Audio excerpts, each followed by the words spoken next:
এত টাকা খরচ করে বিদেশে আইছি কি বাথরুম পরিষ্কার করার জন্য নাকি? হ্যাঁ, আপনারা তো এই কাজের ভিসা দিয়ে বিদেশে আনা হয়েছে। কিন্তু আমি যার মাধ্যমে বিদেশে আইছি সে তো আমারে কইছিল এই হোটেলে কিচেনে রান্নার কাজ দেবে।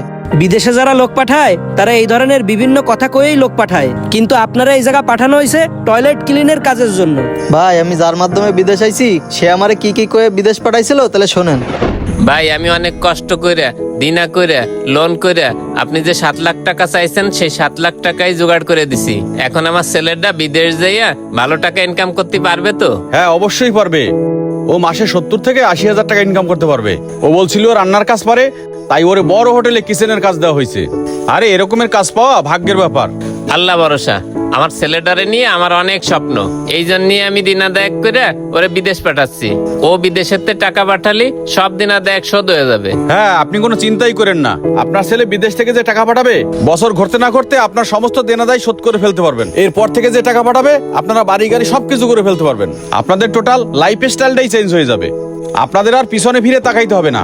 আচ্ছা ঠিক আছে সবই বুঝলাম, কিন্তু ওই দেশে তো আমি কাউরে চিনি না, আমার থাকা খাওয়ার ব্যবস্থা কি হবে? আরে ওই নিয়ে তোমার চিন্তা করা লাগবে না, ওই দেশে অনেক বাঙালি আছে আর ওখানে আমার লোক আছে। তোমার থাকা খাওয়ার জন্য আমি ওদের সাথে কথা বলে এখান থেকে ফাইনাল করে দেবো। তাইলে তো আর কোনো চিন্তাই নাই। হয় তোর কোনো চিন্তা নাই, ওখানে বসে মনোযোগ দিয়ে কাজ করবি আর মাস গেলি টাকা পাঠাবি, আর এইদিকে দিনাদায়ক আমি শোধ করবো। আচ্ছা তাহলে আমি চলে যাচ্ছি, আপনারা মানসিকভাবে প্রস্তুতি নেন। ফ্লাইটের ডেট হইলে আমি আপনাদের জানাই দেবো। আচ্ছা থাকেন তাহলে। ঠিক আছে। এইভাবে আমারে কইছিল কিচেনে রান্নার কাজ করা লাগবে আমার, আর বাংলাদেশি টাকায় মাসে 70,000 টাকা করে বেতন দেবে। এখন যদি আমি ওই টয়লেট ক্লিনারের কাজ করি তাও কি আমার ওই একই বেতনই দেবে? পাগল হয়েছেন নাকি আপনি? টয়লেট ক্লিনের কাজ করে মাসে 70,000 টাকা বেতন পাওয়া যায় নাকি? আপনার বেতন ধরা হয়েছে 30,000 টাকা। কি করছেন ভাই? তাহলে আপনি একটু দেখেন না আমার অন্য একটা কাজে ঢুকাই দেওয়া যায় কিনা। ভাই শোনেন, আমি 5 বছর আগে বিদেশ আইছি, এই 5 বছর ধরে এই হোটেলে আমি কাজ করতেছি। আর এখন আমার দায়িত্ব হচ্ছে আমাকে বাংলাদেশি যারা আছে সবাইরে কাজ টাজ বুঝিয়ে দেওয়া, এছাড়া আমার হাতে আর কোনো কিছুই নাই। এখন আপনার যদি মন চায় এই কাজ করেন, আর যদি না মন চায় তাহলে এখন আমার কিছু করার নেই ভাই।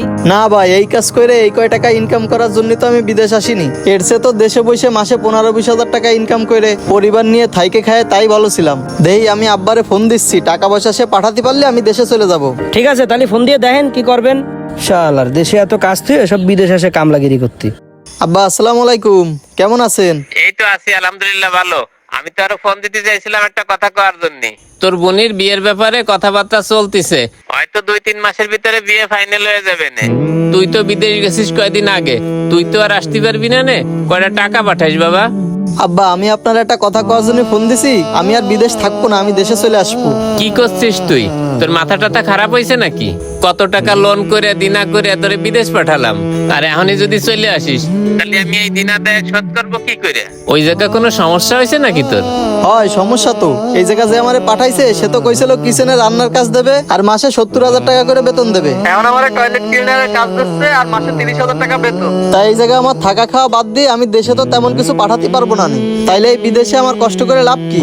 শোন বাবা, তুই যদি এখন দেশে চলে আসিস তাহলে পাওনাদাররা টাকার জন্য চাপ দেবে। কয়টা বছর কষ্ট করে ওখানে থাক, অন্য কাজ করে হলিও টাকাটা পাঠা, আমি দিনাটা শোধ করি, তারপরে তুই দেশে আয়। আচ্ছা ঠিক আছে আব্বা, রাখতেছি। এপাশে একটু ভালোভাবে ক্লিন করে, ম্যানেজার কিন্তু কমপ্লেন ভাই দিছে। আপনার সাথে একটু কথা আছে। হ্যাঁ কি হয়েছে বলেন।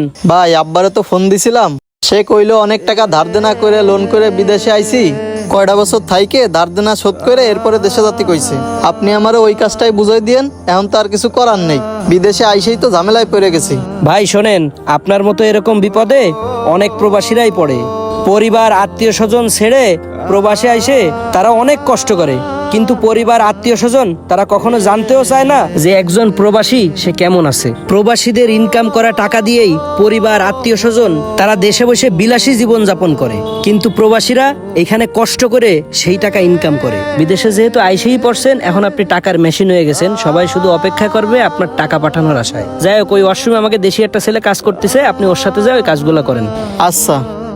পরিবারকে ভালো রাখার জন্য টাকা ইনকামের আশায় এভাবেই দেশ ছেড়ে অনেকেই প্রবাসে যেয়ে কষ্টের জীবন যাপন করে। তাই শুধুমাত্র স্বার্থ নয়, প্রবাসীদের প্রতি সম্মান এবং ভালোবাসা থাকা উচিত।